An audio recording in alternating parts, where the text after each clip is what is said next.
السلام علیکم ګرانو دوستانو. نن به زه تاسو ته وایم چې د افغانستان او د پاکستان د شر او د لوبو سیریز ترسره کیدونکی ده. دغه سیریز به کله او چیرته ترسره کیږي هغه به زه تاسو ته وایم، او بل به زه تاسو ته د ایشیا کپ کې د افغانستان ممکنه لوبې چې کومې دي هغه به زه تاسو ته وښیم. مهم معلومات در سره شریکوم. ویډیو تر اخره پورې وګورئ، په هر څه به تاسو پوه شئ. نو راځم اول زه تاسو ته وایم چې دغه د پاکستان کرکټ بورډ له طرف نه دغه د اف ټي پي پروګرام لوبې چې کومې دوی ته آی سی سی ورکړې د کال 2023 نه واخله تر کال 2028 پورې پاکستان ډېرې زیاتې لوبې ترسره کوي. دغلته خو افغانستان او د پاکستان 500 ورځې لوبې هم ترسره کیدونکې دي، خو دغه شل ورځو لوبو سیریز چې کوم ده لږ ساعت مخکې د پاکستان دغه مکمل شکیجول د اف ټي پي پروګرام لوبې چې کومې د ما کتلې چې دغلته دوی افغانستان سره د 3 شل ورځې لوبو سیریز هم ترسره کوي. دغه وګورئ تاسو د پاکستان جون جولای میاشته کې دوی هلته 2 ټیسټ لوبې او 500 ورځې لوبې او 1 شل ورځې لوبه په سریلانکا سره په سریلانکا کې ترسره کوي. په جون جولای میاشته کې اګست میاشته کې به که خیر افغانستان او د پاکستان 3 شل ورځې لوبې ترسره کوي.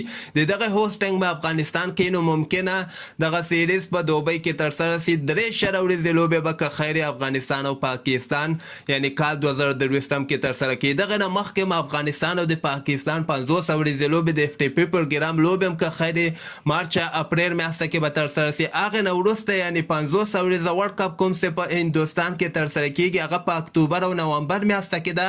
دغه نه مخکې یعنی اګست میاشته کې به که خیر د افغانستان او د پاکستان د 3 شل ورځې لوبو سیریز په دوبۍ کې ترسره شي. نو دغه یو ډیر زبردست او د خوشحالۍ خبر ده، ځکه افغانستان په دغه شل ورځو لوبو کې 500 ورځو نم شل ورځو لوبو کې د افغانستان ټیم ډیر ښه ده او ډېرې ښې لوبې ترسره کوي. دغه لوبې به هم ډېرې زیاتې دلچسپې وي. او بل به زه تاسو ته دغه ایشیا کپ کنفرم تاریخونه به که خیر سبا ته د ایشین کرکټ کونسل له طرف نه اعلان شي، خو ممکنه شکیجول چې کوم ده په دغه کې افغانستان او د پاکستان لوبه خو نه ترسره کیږي په اولني راوند کې، ځکه د سریلانکا بنګلادیش او افغانستان په یو ګروپ کې اچول شوي دي.